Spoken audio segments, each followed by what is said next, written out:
Hi there folks, welcome back to the channel. In today's video, I'm going to be reading Chapter 6 of Harry Potter and the Sorcerer's Stone. Let's continue.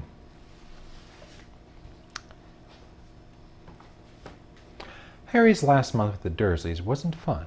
True, Dudley was now so scared of Harry he wouldn't stay in the same room, while Aunt Petunia and Uncle Vernon didn't shut Harry in his cupboard, force him to do anything, or shout at him. In fact, they didn't speak to him at all. Half terrified, half furious, they acted as though any chair with Harry in it were empty. Although this was an improvement in many ways, it did become a bit depressing after a while. Harry kept to his room with his new owl for company. He decided to call her Hedwig, a name he had found in A History of Magic. His school books were very interesting.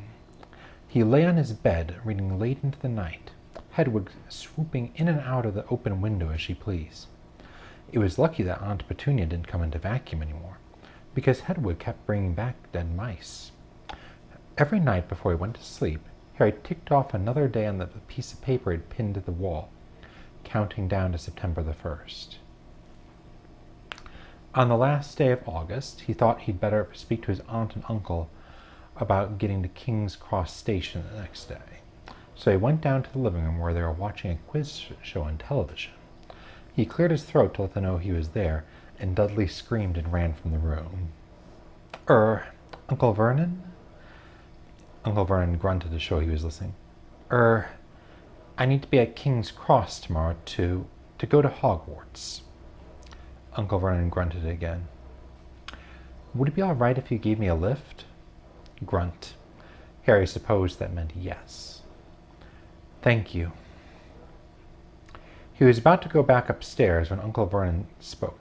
Funny way to get to a wizard school, the train. Magic carpets all got punctures, have they? Harry didn't say anything. Where is this school, anyway?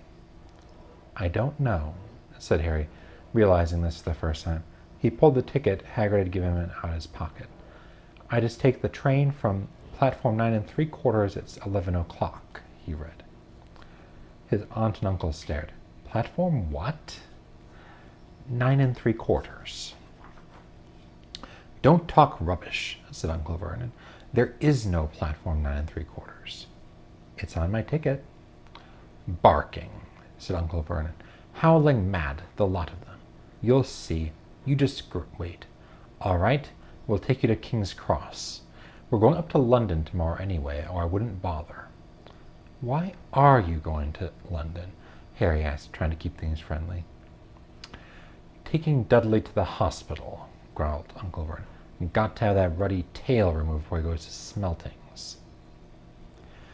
Harry woke at 5 o'clock the next morning and was too excited and nervous to go back to sleep. He got up and pulled on his jeans, because he didn't want to walk into the station in his wizard robes. He changed on the train. He checked his Hogwarts list yet again to make sure he had everything he needed, saw that Hedwig was shut safely in her cage, and then paced the room, waiting for the Dursleys to get up. 2 hours later, Harry's huge, heavy trunk had been loaded into the Dursleys' car. Aunt Petunia had talked to Dudley into sitting next to Harry, and they had set off. They reached King's Cross at 10:30. Uncle Vernon dumped Harry's trunk onto a cart and wheeled it into the station for him. Harry thought this was strangely kind until Uncle Vernon stopped dead, facing the platforms with a nasty grin on his face. Well, there you are, boy. Platform 9, platform 10. Your platform should be somewhere in the middle, but they don't seem to have built it yet, do they? He was quite right, of course. There was a big plastic number 9 over one platform, and a big plastic number 10 over the one next to it, and in the middle, nothing at all. Have a good term, said Uncle Vernon with an even nastier smile. He left without another word. Harry turned and saw the Dursleys' driveway. All three of them were laughing. Harry's mouth went rather dry. What on earth was he going to do? He was starting to attract a lot of funny looks because of Hedwig. He'd have to ask someone. He stopped a passing guard but didn't dare mention platform 9 3/4. The guard had never heard of Hogwarts, and when Harry couldn't even tell him what which part of the country he was in, he started to get annoyed, as though Harry was being stupid on purpose. Getting desperate, Harry asked for the train that left at 11 o'clock, but the guard said there wasn't one. In the end, the guard strode away, muttering about time wasters. Harry was now trying hard not to panic. According to the large clock over the arrivals board, he had 10 minutes left to get on the train to Hogwarts, and he had no idea how to do it. He was stranded in the middle of a station with a trunk he could hardly lift, a pocket full of wizard money, and a large owl. Hagrid must have forgotten to tell him something he had to do, like tapping the third brick on the left to get into Diagon Alley. He wondered if he should get out his wand and start tapping the ticket inspector stand between platforms 9 and 10. At that moment, a group of people passed just behind him, and he caught a few words of what they were saying. Packed with muggles, of course. Harry swung around. The speaker was a plump woman who was talking to 4 boys, all with flaming red hair. Each of them was pushing a trunk like Harry's in front of them, and they had an owl. Heart hammering, Harry pushed his cart after them. They stopped, and so did he, just near enough to hear what they were saying. "Now, what's the platform number?" said the boy's mother. 9 3/4, piped a small girl, also red-headed, who was holding her hand. "Mom, can't I go?" "You're not old enough, Ginny. Now be quiet. All right, Percy, you go first." What looked like the oldest boy marched towards platforms 9 and 10. Harry watched, careful not to blink in case he missed it. But just as the boy reached the dividing barrier between the 2 platforms, a large crowd of tourists came swarming in front of him, and by the time the last backpack had cleared away, the boy had vanished. "Fred, you next," the plump woman said. "I'm not Fred, I'm George," said the boy. "Honestly, woman, you call yourself our mother. Can't you tell I'm George?" "Sorry, George, dear." "Only kidding. I am Fred," said the boy, and off he went. His twin called after him to hurry up, and he must have done so because a second later he had gone. But how had he done it? Now the third brother was walking briskly toward the barrier. He was almost there, and then, quite suddenly, he wasn't anywhere. There was nothing else for it. "Excuse me?" Harry said to the plump woman. "Hello, dear," she said. "First time at Hogwarts? Ron's new, too." She pointed at the last and youngest of her sons. He was tall, thin, and gangling, with freckles, big hands and feet, and a long nose. "Yes," said Harry. The thing is, I don't know how to get onto the platform," she said kindly, and Harry nodded. "Not to worry," she said. "All you have to do is walk straight at the barrier between platforms 9 and 10. Don't stop, and don't be scared you'll crash into it. That's very important. Best do it at a bit of a run if you're nervous. Go on. Go now before Ron." Okay," said Harry. He pushed his trolley around and stared at the barrier. It looked very solid.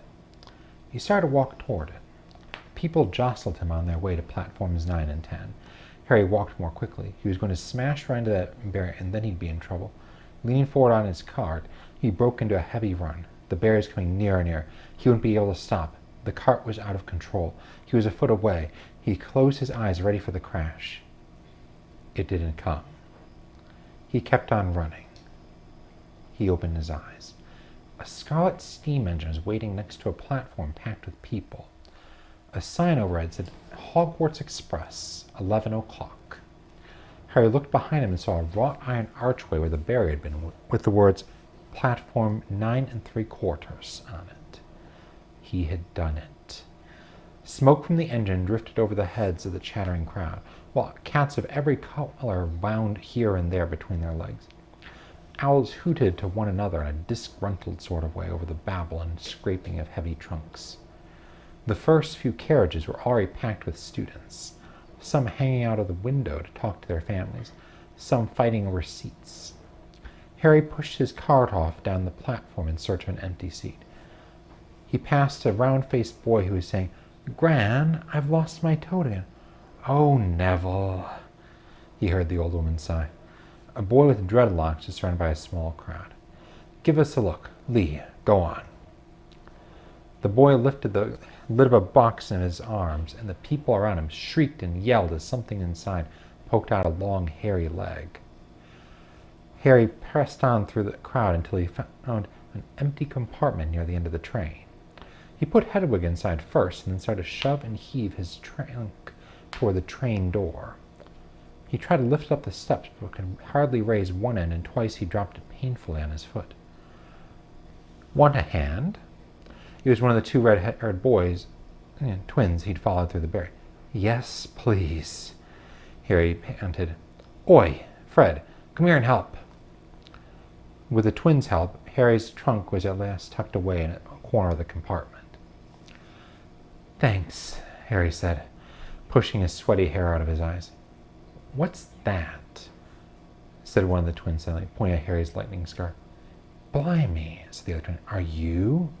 He is, said the first twin. Aren't you? He added to Harry. What? Said Harry. Harry Potter, chorused the twins. Oh, him, said Harry. I mean, yes, I am.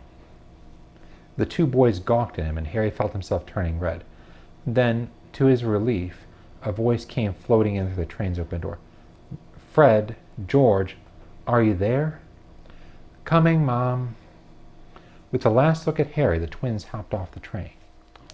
Harry sat down next to the window where, half hidden, he could watch the red-haired family on the platform and hear what they were saying. Their mother had just taken out her handkerchief. Ron, you've got something on your nose. The youngest boy tried to jerk out of the way, but she grabbed him and began rubbing at the end of his nose. Mom, get off. He wriggled free. His ickle Ronnie got something on his nose, said one of the twins. Shut up, said Ron. Where's Percy? Said their mother. He's coming now. The oldest boy came striding into sight. He had already changed into his billowing black Hogwarts robes, and Harry noticed a shiny silver badge on his chest with the letter P upon it. Can't stay long, Mother, he said. I'm up front. The prefects have got 2 compartments to themselves. Oh, are you a prefect? Percy, said one of the twins with an air of great surprise. You should have said something. We had no idea. Hang on. I think I remember him saying something about it, said the other twin. Once or twice, a minute, all summer. Oh, shut up, said Percy the prefect. How come Percy gets new robes anyway? Said one of the twins. Because he's a prefect, said their mother fondly. All right, dear. Well, have a good term. Send me an owl when you get there. She kissed Percy on the cheek and he left.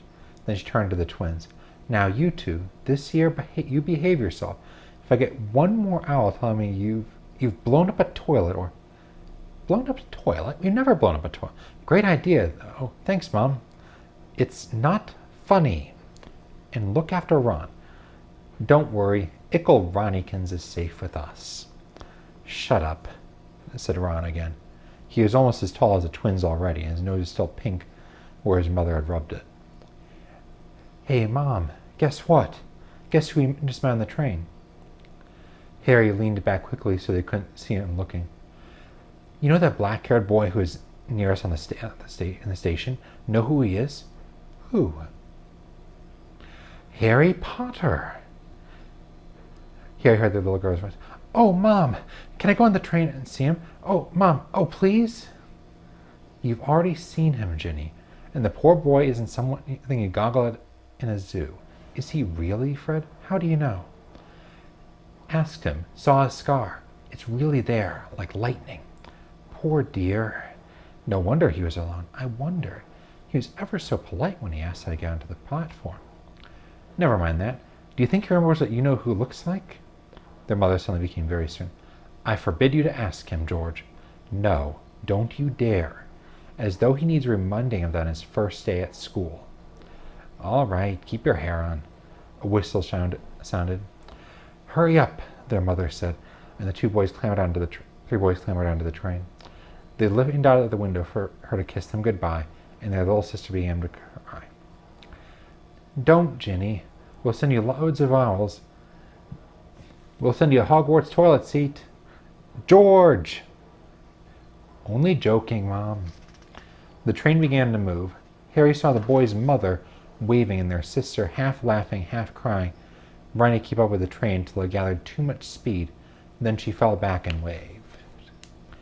Harry watched the girl and her mother disappear as the train rounded the corner. Houses flashed past the window. Harry felt a great leap of excitement. He didn't know he was going to, but it had to be better than when he was leaving behind. The door of the compartment slid open. The youngest red-headed boy came in. Anyone sitting here? Anyone sitting there? He asked, pointing at the seat opposite Harry. Everywhere else is full. Harry shook his head and the boy sat down. He glanced at Harry and then looked quickly out of the window, pretending he hadn't looked. Harry saw he still had a black mark on his nose. Hey, Ron. The twins were back. Listen, we're going down the middle of the train. Lee Jordan's got a giant tarantula down there. Right, mumbled Ron. Harry, said the other twin, did we introduce ourselves? Fred and George Weasley, and this is Ron, our brother. See you later, then. Bye, said Harry and Ron. The twins slid the compartment door shut behind them. Are you really Harry Potter? Ron blurted out. Harry nodded. Oh, well, I thought it might be one of Fred and George's jokes, said Ron. And have you really got, He pointed at Harry's forehead. Harry pulled his bangs back to show the lightning scar. Ron stared. So that's where... You know who? Yes, said Harry, but I can't remember it. Nothing?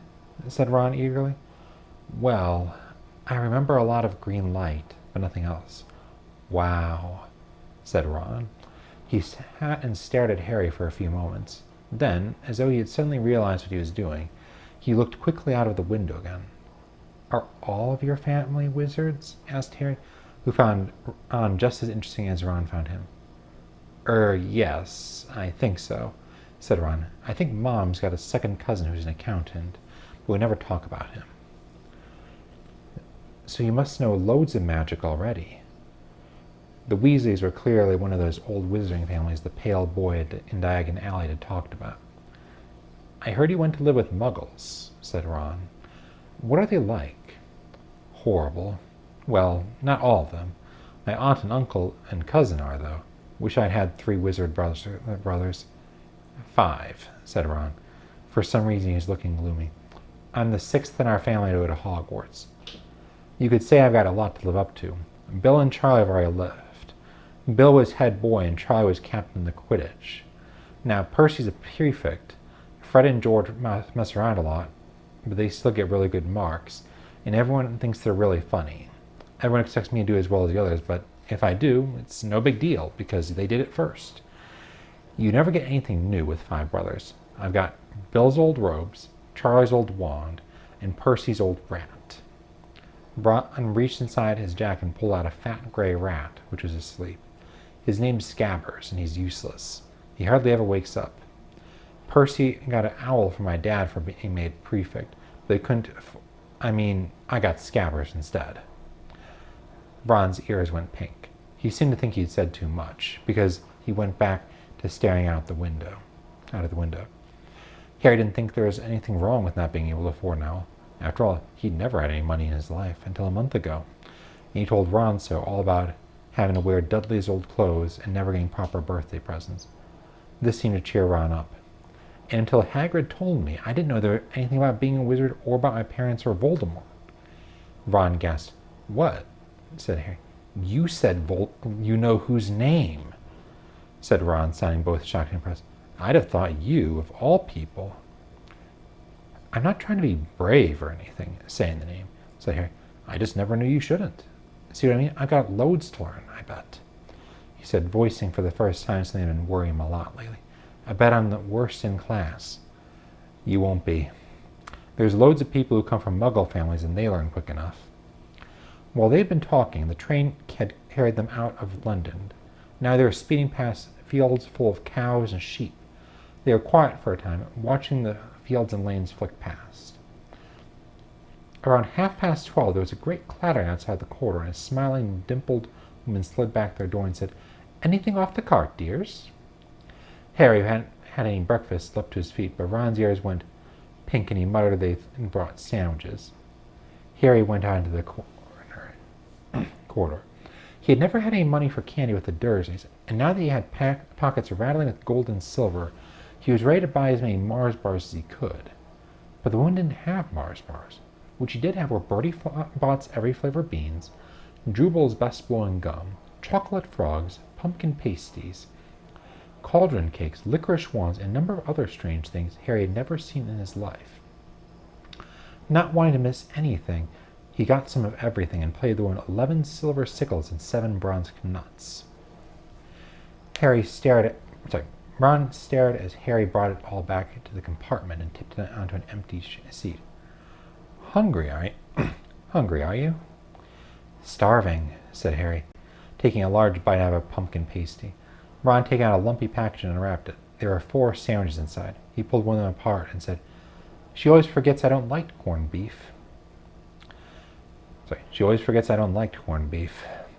Swap you for one of these, said Harry, holding up a pasty. Go on. You don't want this. It's all dry, said Ron. She hasn't got much time, he added quickly, with 5 of us. Go on, have a pasty, said Harry, who never had anything to share before, or indeed anyone to share it with. It was a nice feeling, sitting there with Ron, eating their way through all Harry's pasties, cakes, and candies. The sandwiches lay forgotten. What are these? Harry asked Ron, holding up a pack of chocolate frogs. They're not really frogs, are they? He was starting to feel like nothing would surprise him. No, said Ron, but see what the card is. I'm missing Agrippa. What? Oh, you wouldn't know. Of course you wouldn't know. Chocolate frogs have cards inside them, to collect. Famous wizards and witches and wizards. I've got about 500, but I haven't got Agrippa or Ptolemy.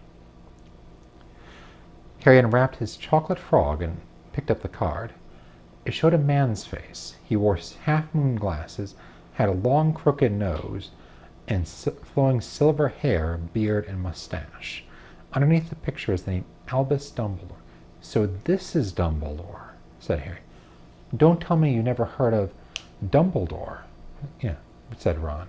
Can I have a frog? Can I have a frog? I might get Agrippa, thanks. Harry turned over his card and read, Albus Dumbledore, currently headmaster of Hogwarts. Considered by many the greatest head wizard of modern times, Dumbledore is particularly famous for his defeat of the dark wizard Grindelwald in 1945, for the discovery of the 12 uses of dragon's blood, and for his work on alchemy with his partner Nicholas Flamel. Professor Dumbledore adores chamber music and 10-pin bowling. Harry turned the card back over and saw, to his astonishment, that Dumbledore's face had disappeared. He's gone. Well, you can't expect him to hang around all day, said Ron. He'll be back. No, I've got Morgana again. I've got about 6 of her. Do you want it? You can start collecting. Ron's eyes strayed to the pile of chocolate frogs waiting to be unwrapped. Help yourself, said Harry. But in, the Muggle world, people just stay put in photos. Do they? What, they don't move at all? Ron sounded amazed. Weird. Harry stared as Dumbledore sidled back into the picture on his card and gave him a small smile. Ron was more interested in eating the frogs than looking at the famous Witches and Wizards card. But Harry couldn't keep his eyes off them.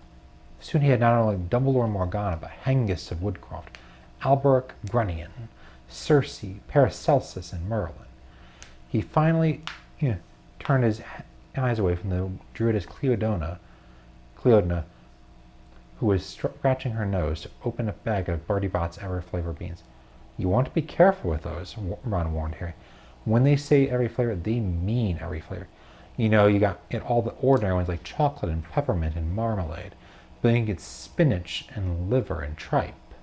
George reckons he had a booger-flavored one once. Ron picked up a green bean, looked at it carefully, and bit into the corner. Blarg. See? Sprouts. They had a good time eating every flavor of beans. Harry got toast, coconut, baked bean, strawberry, curry, grass, coffee, sardine. It was even brave enough to nibble off the end of a funny gray one Ron wouldn't touch, which turned out to be pepper. The countryside now flying past the window was becoming wilder. The neat fields had gone. Now there were woods, twisting rivers, and dark green hills. There was a knock on the door of their compartment, and the round-faced boy hurried past on platform 9¾ came in. He looked tearful. "Sorry," he said, "but have you seen a toad at all?" When they shook their head, he wailed, "I've lost him. He keeps getting away from me." "He'll turn up," said Harry. "Yes," said the boy miserably. "Well, if you see him." He left. Don't know why he's so bothered," said Ron. "If I'd brought a toad, I'd lose as quick as I could. Mind you, I brought Scabbers, so I can't talk." The rat was still snoozing on Ron's lap. "He might have died, and you wouldn't know the difference," said Ron in disgust. "I tried to turn him yellow yesterday, make him more interesting, but the spell didn't work. I'll show you. Look." He rummaged around in his trunk and pulled out a very battered-looking wand. It was chipped in place, and something white was glinting at the end. Unicorn hair was nearly poking out. Anyway, he had just raised his wand when the compartment door slid open again. The toadless boy was back, but this time he had a girl with him. She was already wearing her new Hogwarts robes. "Has anyone seen a toad? Neville's lost one," she said. She had a bossy sort of voice, lots of bushy brown hair, and rather large front teeth. "We've already told him we haven't seen it," said Ron, but the girl wasn't listening. She was looking at the wand in his hand. "Oh, are you doing magic? Let's see it then." She sat down. Ron looked taken aback. All right." He cleared his throat. "Sunshine daisies, buttermellow. Turn this stupid fat rat yellow." He waved his wand, but nothing happened. Scabbers stayed great and fast asleep. "Are you sure that's a real spell?" said the girl. "Well, it's not very good, is it? I've tried a few simple spells just for practice, and it's all worked for me. Nobody in my family has magic at all. It was ever such a surprise when I got my letter, but I was ever so pleased, of course. I mean, it's the very best school of witchcraft there is, I've heard. I've learned all our course books by heart, of course. I just hope it will be enough. I'm Hermione Granger, by the way. Who are you?" She said all of this very fast. Harry looked at Ron and was relieved to see by his stunned face that he hadn't learned all the course books by heart either. "I'm Ron Weasley," Ron muttered. "Harry Potter," said Harry. "Are you really?" said Hermione. "I know all about you, of course. I got a few extra books for background reading. And you're in modern magical history, and the rise and fall of the dark arts, and great wizarding events of the 20th century. "Am I?" said Harry, feeling dazed. "Goodness, didn't you know? I'd have found out everything I could if it was me," said Hermione. "Do either of you know what house you'll be in? I've been asking around, and I hope I'm in Gryffindor. It sounds by far the best. I hear Dumbledore himself was in it, but I suppose Ravenclaw wouldn't be too bad. Anyway, we'd better go and look for Neville's wand. You two had better change, you know. I expect we'll be there soon." And she left, taking the toadless boy with her. "Whatever house I'm in, I hope she's not in it," said Ron. He threw his wand back into his trunk. "Stupid spell. George gave it to me. Bet he knew it was a dud." "What house are your brothers in?" asked Harry. "Gryffindor," said Ron. Gloom seemed to be settling in on him again. "Mom and Dad were in it too. I don't know what they'll say if I'm not. I don't suppose Ravenclaw would be too bad, but imagine if they put me in Slytherin." "That's the house you know who was in?" "Yeah," said Ron. He flopped back into his seat, looking depressed. "You know, I think the ends of Scabbers' whiskers are a bit lighter," said Harry, trying to take Ron's mind off houses. "So what do your older brothers do now that they've left?" Harry's wondering what a wizard did once he'd finished school. "Charlie's in Romania studying dragons, and Bill's in Africa doing something for Gringotts," said Ron. "Did you hear about Gringotts? It's been all over the Daily Prophet, but I don't suppose you get that with the Muggles. Someone tried to rob a high-security vault." Harry stared. "Really? What happened to them?" "Nothing. That's why it's such big news. They haven't been caught. My dad says it must have been a powerful dark wizard to get around Gringotts, but they don't think they took anything. That's just odd. Of course, everyone gets scared when something like this happens in case you know who's behind it." Harry turned this news over in his mind. He was starting to get a prickle of fear every time you know who was mentioned. He supposed this was all part of entering the magical world, but it had been a lot more comfortable saying Voldemort without worry. "What's your Quidditch team?" Ron asked. I don't know any," Harry confessed. "What?" Ron looked dumbfounded. "Oh, you wait. It's the best game in the world." And he was off, explaining all about the 4 balls and the positions of the 7 players, describing famous games he'd been to with his brothers, and the broomstick he liked to get if he had the money. He was just taking Harry through the finer points of the game when the compartment door slid open yet again. But it wasn't Neville that told this boy, or Hermione Granger this time. 3 boys entered, and Harry recognized the middle one at once. It was the pale boy from Madame Malcolm's robe shop. He was looking at Harry with a lot more interest than he'd show back in Diagon Alley. "Is it true," he said, "they're saying all down the train that Harry Potter is in this compartment? So it's you, is it?" "Yes," said Harry. He was looking at the other boys. Both of them were thick-set and looked extremely mean. Standing on either side of the pale boy, they looked like bodyguards. "Oh, this is Crabbe, and this is Goyle," said the pale boy carelessly, noticing where Harry was looking. "And my name's Malfoy, Draco Malfoy." Ron gave a slight cough, which might have been hiding a snigger. Draco Malfoy looked at him. "Think my name's funny, do you? No need to ask who you are. My father told me all the Weasleys have red hair, freckles, and more children than they can afford." He turned back to Harry. "You'll soon find out some wizarding families are much better than others, Potter. You don't want to go making friends with the wrong sort. I can help you there." He held out his hand to shake Harry's, but Harry didn't take it. "I think I can tell who the wrong sort are for myself, thanks," he said coolly. Draco Malfoy didn't go red, but a pink tinge appeared on his pale cheeks. "I'd be careful if I were you, Potter," he said slowly. "Unless you're a bit politer, you'll go the same way as your parents. They didn't know it was good for them either. You hang around with riffraff like the Weasleys and the Hagrid, and it'll rub off on you." Both Harry and Ron stood up. "Say that again," Ron said, his face as red as his hair. "Oh, you're going to fight us, are you?" Malfoy sneered. "Unless you get out now," said Harry more bravely than he felt, because Crabbe and Goyle were a lot bigger than him or Ron. "But we don't feel like leaving, do we, boys? We've eaten all our food, and you still seem to have some." Goyle reached toward the chocolate frogs next to Ron. Ron leapt forward, but before he so much as touched Goyle, Goyle let out a horrible yell.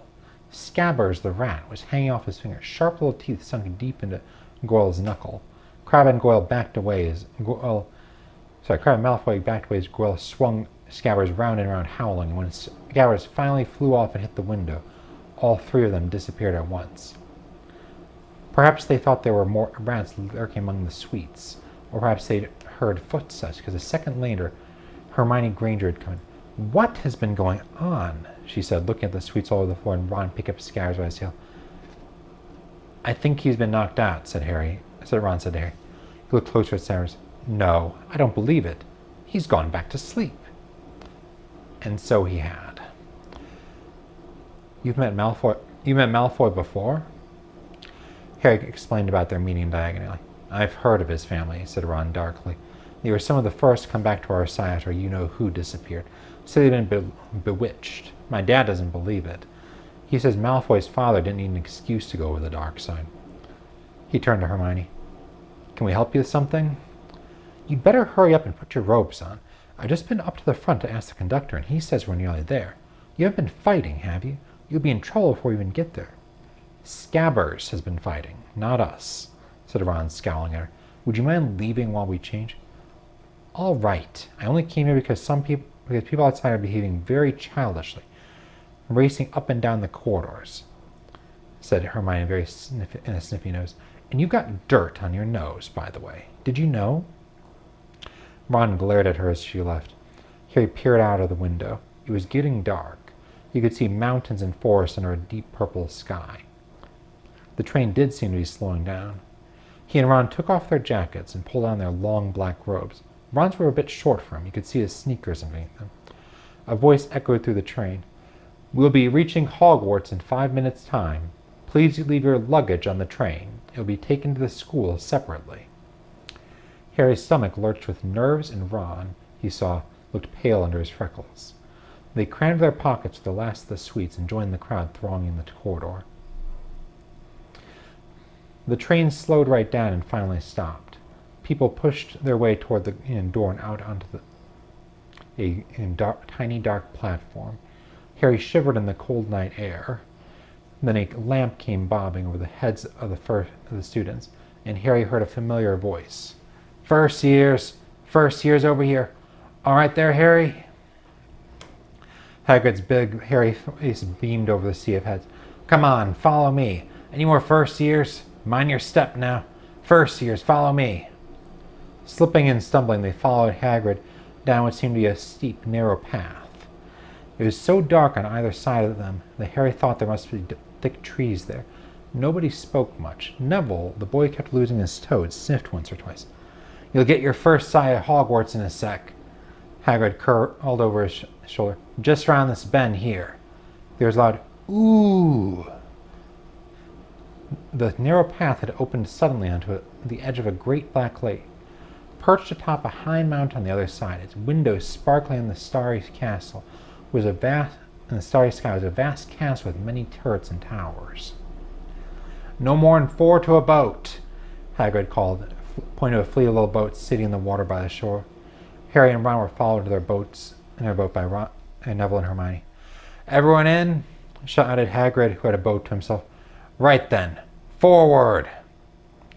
And the fleet of little boats moved off all at once, gliding across the lake, which was as smooth as glass. Everyone was silent, staring up at the great castle overhead. It towered over them as they sailed nearer and nearer to the cliff on which it stood. Heads down, yelled Hagrid as the first boats reached the cliff. They all bent their heads, and the little boats cleared them through a curtain of ivy that hid a wide opening in the cliff face. They were carried along a dark tunnel, which seemed to be taking them right underneath the castle, until they reached a kind of underground harbor where they clambered out onto rocks and pebbles. Oi, you there? Is this your toad? Said Hagrid, who was checking the boats as people climbed out. Trevor! Said Neville blissfully, holding out his hands. Then they clambered up a passageway in the rock after Hagrid's lamp, coming out at last onto smooth, damp grass right in the shadow of the castle. They walked up a flight of stone steps and crowded around the huge oak front door. Everyone in? You there, still got your toad? Hagrid raised a gigantic fist and knocked 3 times on the castle door. Now, that's the end of chapter 6. I hope you enjoyed this chapter. I'll see you folks in another video. Until next time.